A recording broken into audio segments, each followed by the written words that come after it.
As always, don't forget to check the video description down below for the best prices on parts and tools we use in today's video. This is a Craftsman T1000 and it's a 420cc engine, and we're going to be replacing the carburetor. The reason why this thing will run, then sometimes it'll want to die out and it'll start right back up, but it'll kind of die. You can kind of drain it at first and it'll kind of clean it out a little bit, and then I did that. It ran for a while longer, and now even after draining it, it still does the same thing. So you could probably try and clean it, but the carburetor is like 20 bucks online, so I'll put the link down below for that. So let's check out and see how you replace this carburetor, and that should take care of our issue. Okay guys, so first thing we're going to do is you're going to twist these little tabs and then pop this off. Then we're going to pop a little air filter off, and then there's a nut there. I think it's a 10mm. I took mine off, and for the life of me I can't find it. And then we have the 10mm here, 10mm here. We're going to go ahead, pop these off, and this is a Milwaukee 3/8 ratchet. Makes the job a lot easier. And then we have a hose. Where'd the hose go? It's right here. You got a little thing here. Are you seeing that?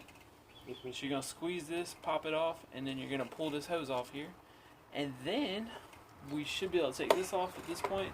And what I did is, you could maybe take the rest of this cover off. I am just gonna do it the easy way. I'm gonna come up over here, lift really hard. It's not gonna break it. I'm gonna slide off, and then we can kind of just set this guy off to the side. There's like a gasket that comes on there. Just make sure you don't damage the gasket. Ours is still sitting up here against the carburetor.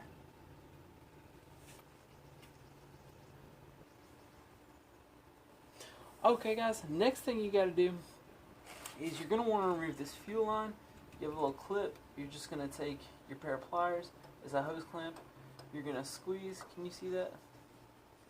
You're going to squeeze your hose clamp. You're going to slide it off, and then you'll pop this off. Now fuel's going to run everywhere, but that's okay. Just be aware of that, catch that, do whatever you got to do. Then we have an electrical connector, and this piece right here is supposed to sit right there. This is an aftermarket one, and we've already kind of installed it. The original one, this piece sits up here, so it'll just look a little different. It's a little bit, if you had the original, it'd be easier to install. The only one I could find was the one where this piece came in the bottom, and that'll work. It's just not as pretty as the new one, and I'll show you how to do that here in a second. But anyways, you got this line, you got to disconnect. You're just going to kind of push that off there. And then you'll have a ground too. It's setting up here somewhere. It'll be like an 8 or a 10. Unbolt that. And then this thing will be ready to slide out. You'll start to slide it out. And caught on anything? It'll also have like this spring right here, and there'll be another spring. You just have to kind of take those off, and then you'll pull your carburetor out. And guys, it's pretty much, it's as simple as that. And I will again, the other important thing. Okay, so the aftermarket one, I'm gonna leave you a description for.